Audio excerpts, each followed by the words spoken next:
I'm talking today about gear bags. Just like a good scout, good pet partners carry a gear bag with them. And it's up to you what kind of gear bag you use. This is just a simple backpack, about $15 from IKEA.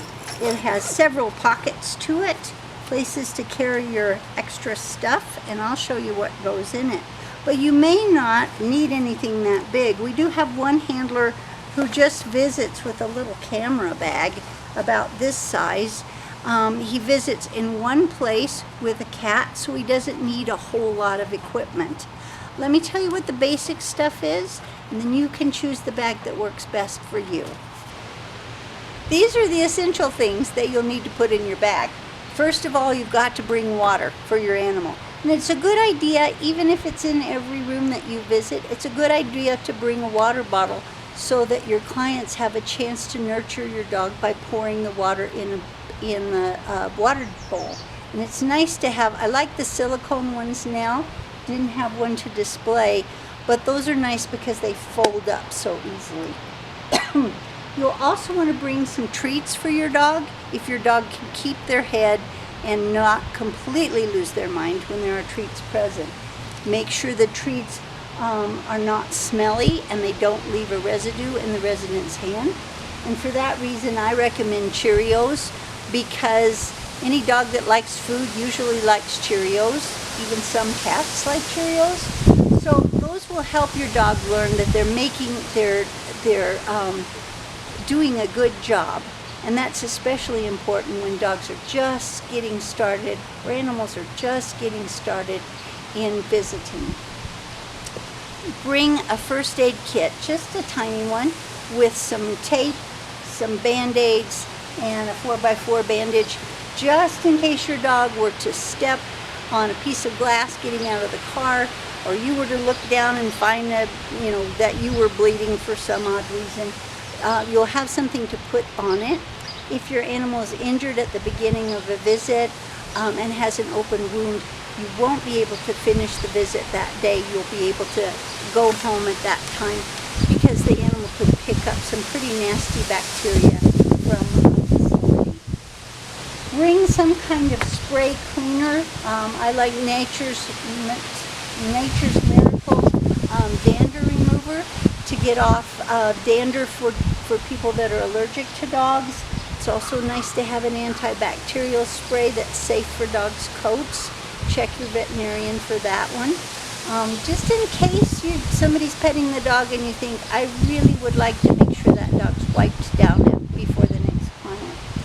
I like to bring this drawer liner. I call it slip stop stuff.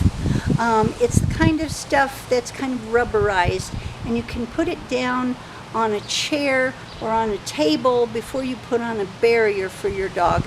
That way the animal doesn't slip and their feet have more of a grip on the surface and they feel more secure. Let's look at a few more. Especially right now, you'll want to bring hand sanitizer, and that's not big enough. Many times in the hospitals they have these on handles or on carriers right by the door. You can usually just pick those up and offer hand sanitizer to your clients. This is our infection control program. We want to make sure we offer hand sanitizer before anybody touches your animal and after. That way they don't deposit bacteria on your animal that can go to the next person.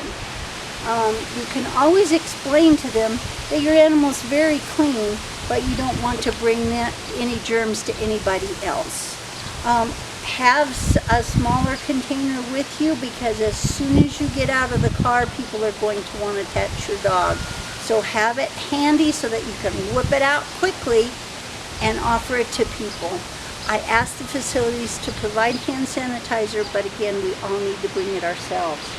Another thing we all need to bring ourselves is cleanup bags. If your dog poops outside of a facility, make sure you have cleanup bags to take care of it, because we want to make sure that we don't leave anything behind but smiles. If you have a drooly dog, or if there's water present, which there will be, you'll need to have some kind of towel available for drool or for messes. If you have a St. Bernard, you'll need a bigger towel.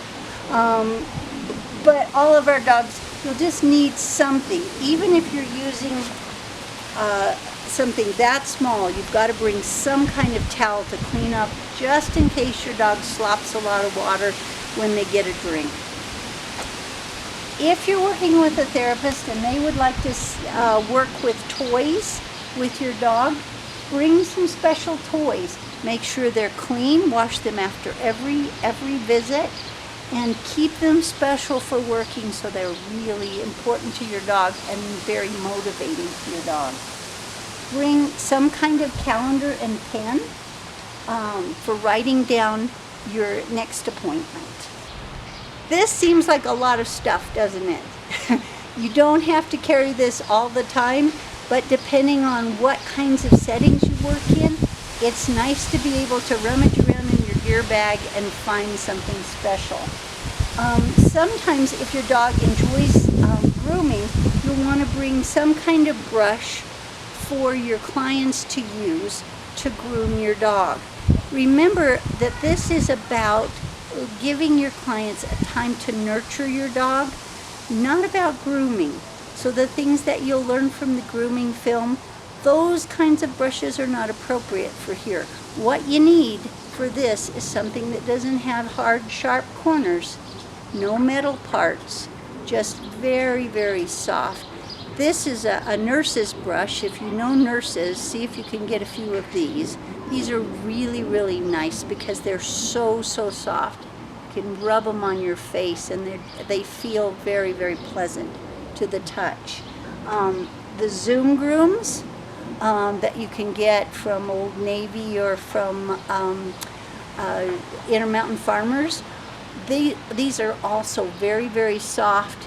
Try them on your face, try them on the inside of your arm to make sure that they don't scratch, because it's really important. Again, this is about nurturing, it's not about grooming.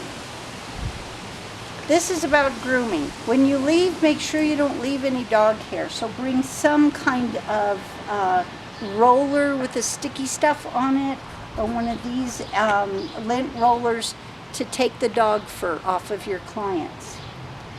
Sometimes clients like to hear about how we brush our dog's teeth, because most of the world don't know to brush their dog's teeth.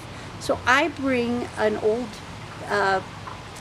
tube of chicken flavored toothpaste and a toothbrush, a baby toothbrush, which is the kind I use for my dog.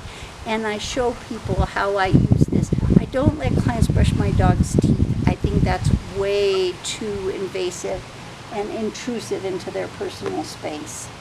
You may want to bring pictures of your dog. A lot of people in the hospitals collect the pictures, and we'll go back and visit, and we'll see in a child's room a whole line of dogs' pictures at Primary Children's of all the dogs that have come to visit them. We do have a few brochures, but mostly people are more interested in just your dog's picture and some things about your dog. One other thing that you can do is bring several leashes, and I like to have at least 2 or 3 leashes in my gear bag at once, usually at least 6 feet long, sometimes 4 or 5 foot long. It just depends. Sometimes it's for me because I want a longer leash for a special activity. Sometimes it's for taking the dog on a wheelchair walk. I also use a body back buckle harness, and that I carry that with me so that I can slip on that back buckle harness for the client to hold onto the leash while they go for a walk, while I have neck control on the collar.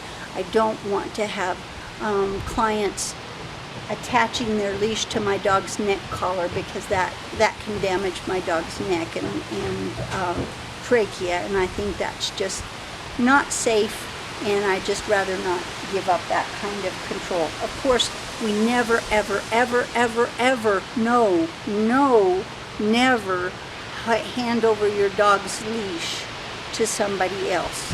You can hook an additional leash on, but never give them your dog's leash. You hold on to it at all times. A few more things. Depending on who you work with, you may want to put some books in your gear bag. When you're working with little children, we have this book, Love Comes on a Leash, that features some of our therapy dogs in it, and it explains how therapy dogs are trained and what they do and how they become, how they're tested and what the things that they do to help people. So this is a great book, Love Comes on a Leash. If you're working with a therapist, this book by Stacy, 101 Creative Ideas for Animal-Assisted Therapy, is a good book to share, one for you and one for the therapist. It has 101 activities that you can do with your animals, and they're coded according to species. And in the back of the book, there are different goals in speech and language, occupational, self-help and occupational therapy goals, special ed goals, academic goals, all kinds of goals, and they're cross-referenced with the activities so that you can work with your therapist who may decide, next week would you get ready for activity number 51? And you are on the same page about what activity that you're doing. This is a great book if you're working with a therapist and doing animal-assisted therapy. Another book that we can recommend is Teaming with Your Therapy Dog by Ann Howie. This is more about how to work together with your therapy dog, maintaining pets, presence, eye contact, touch, and speech, and just different things about being present with your dog. It's just an excellent book about deepening your relationship with your therapy animal. Sometimes when I work with teenagers, I like to bring 70 or 97 ways to make a dog smile, and we can try these things out with the dog. Fill a brown paper bag with dog-friendly treats and smack it open and watch the sky rain milk bones, things like that. We can do stuff like that with the kids, and they find fun things to do, and it's a great way to, break the boredom of a facility by having fun making the dog happy. There's an old game called the Ungame. It's from probably the 70s, I don't know.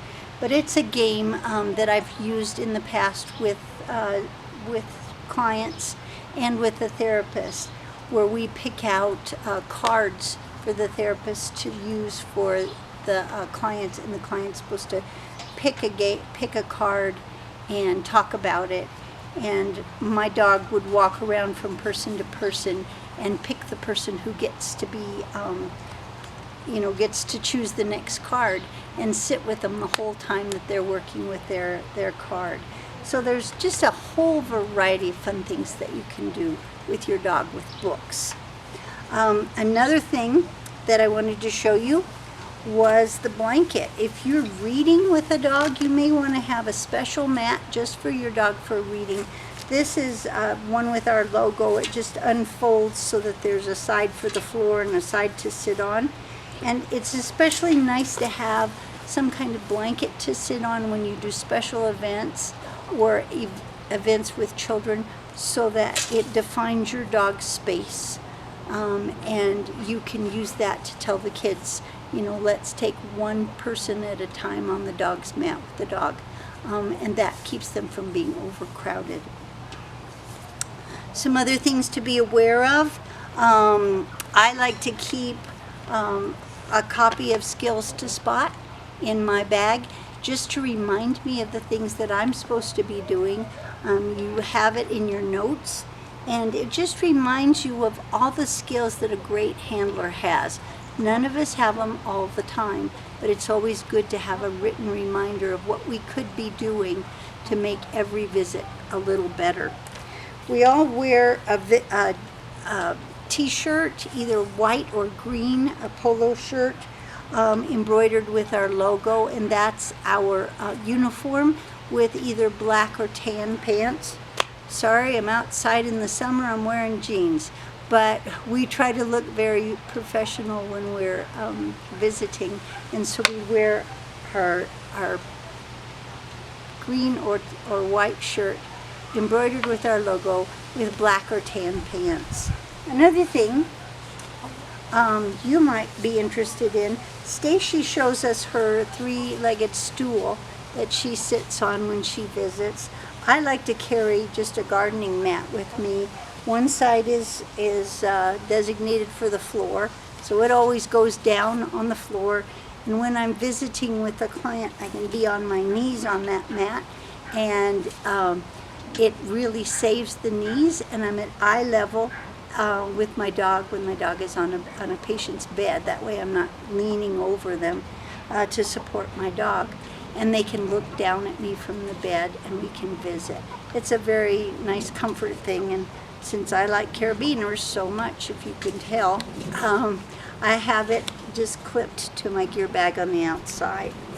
One other thing that makes people smile are my little dog socks. I had a dog who used that behavior of pawing or throwing a paw whenever the treats came out, and I was always worried that he was going to accidentally scratch somebody. Even when their claws are absolutely immaculately cleaned and sanded smooth, a rough pad can tear skin. And so whenever I would get the treats out, I would put the socks on so that if he reached out with his paws, that wouldn't accidentally scratch anybody. It always made people smile, and kids like to help me when I'd say, okay, now you stretch it out like this and I'll help him put his paw in. So this always got lots of smiles from kids, and it protected against any possibility of a scratch. So thank you for listening to all the things that we can keep in our gear bag. You may come up with some other things. When you leave a facility, it's important to clean your dog's feet. In the grooming video, Stacy will be telling you about some products that you can use to wipe your dog's feet off to sanitize those. But before we learned about that, I did it the old-fashioned way with soap and water. I had 2 bottles like this that I got from the dollar store. One was with a little tiny bit of soap and a lot of water. The other one was a lot of water and a 1/4 teaspoon of bleach in it. And just a little bucket that I got from the dollar store. This was just the right size for 2 Sheltie feet. Put my dog's feet in as we left before we got in the car. Spray them with the soapy water, rinse them with the bleach water, and dry them off with the towel. So this was to keep their feet clean and not bring home any of the germs. It was very effective and very cheap. You can buy antibacterial wipes now to do the same thing, but just in case, it's a good idea to have a bucket and a couple squirt bottles. Thanks again for watching the Gear Bag.